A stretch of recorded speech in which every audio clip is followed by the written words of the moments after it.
Oh boy. Do I have a story for you. It appears that during my long absence from YouTube, Russia has successfully tampered with voter tallies in the US presidential election. What? You say that's not true?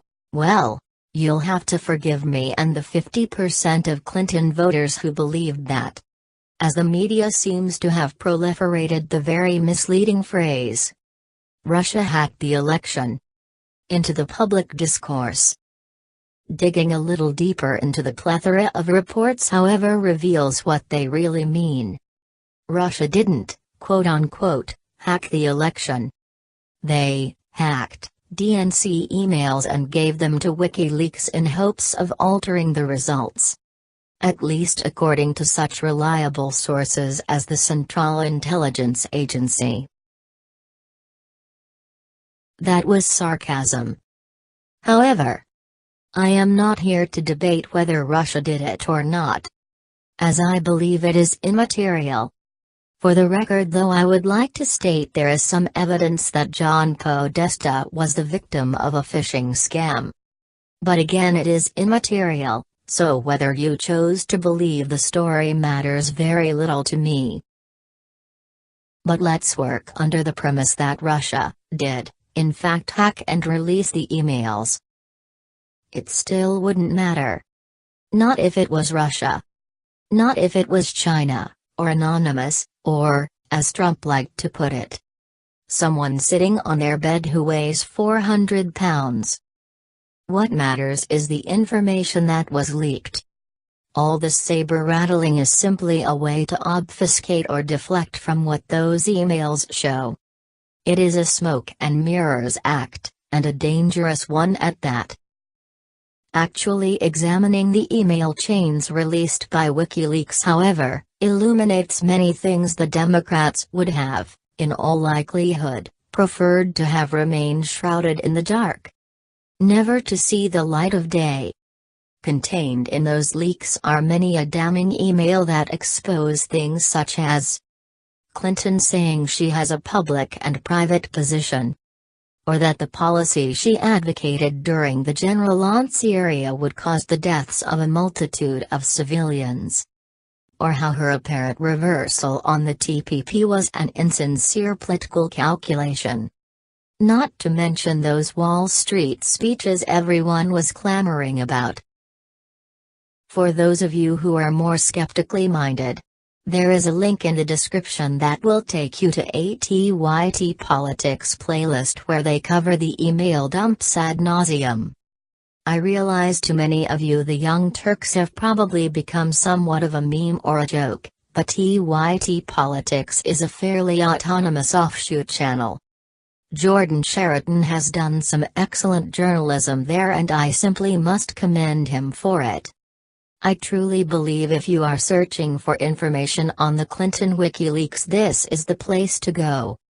However, if you do not wish to take my word, or their reporting for it, you are free and I encourage you to siphon through the emails yourself. As damning as those emails are to Clinton herself, they are equally so to the DNC and people in the media who colluded with her campaign. Yes. Many the very same people who bemoan Russia's alleged influencing of the election, or at its most extreme, their desecration of American democracy. Would you like to know what WikiLeaks brought to light, regarding them? Donna Brazile, then vice chair of the DNC, passed along debate questions and topics to the Clinton campaign.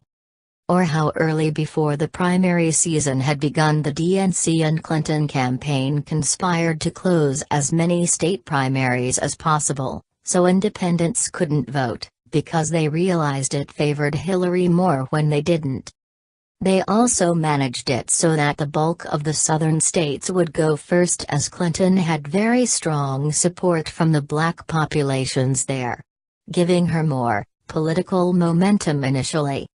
Also regarding southern states, when it became clear from polling that West Virginia and Kentucky's races were getting more and more competitive, Staffers at the DNC suggested getting someone to try and out Bernie Sanders as an atheist to hurt his chances in those areas, as well as the minimal amount of debates and the scheduling of them during times less people were likely to tune in.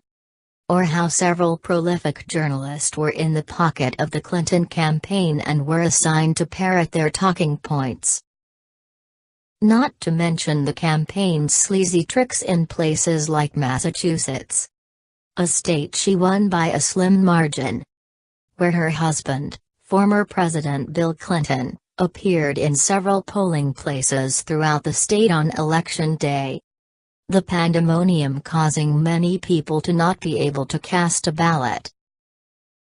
Again, all this, and more that I haven't even mentioned, can be found in the description below.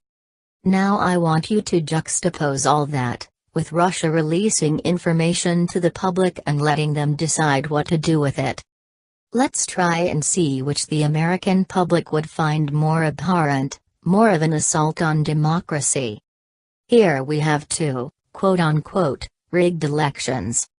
But it appears between the two, one was more in favor of the voters having access to information and having them all vote once they were in possession of the aforementioned facts. And it wasn't the Democratic primary. Of course, I use the term Democratic very loosely here. So please, spare everyone your hypocritical lamenting and your talk of concern regarding the sanctity of democracy. Your scapegoating of Russia is foolish and reckless and only serves to heighten tensions and jeopardize your constituents and fellow citizens.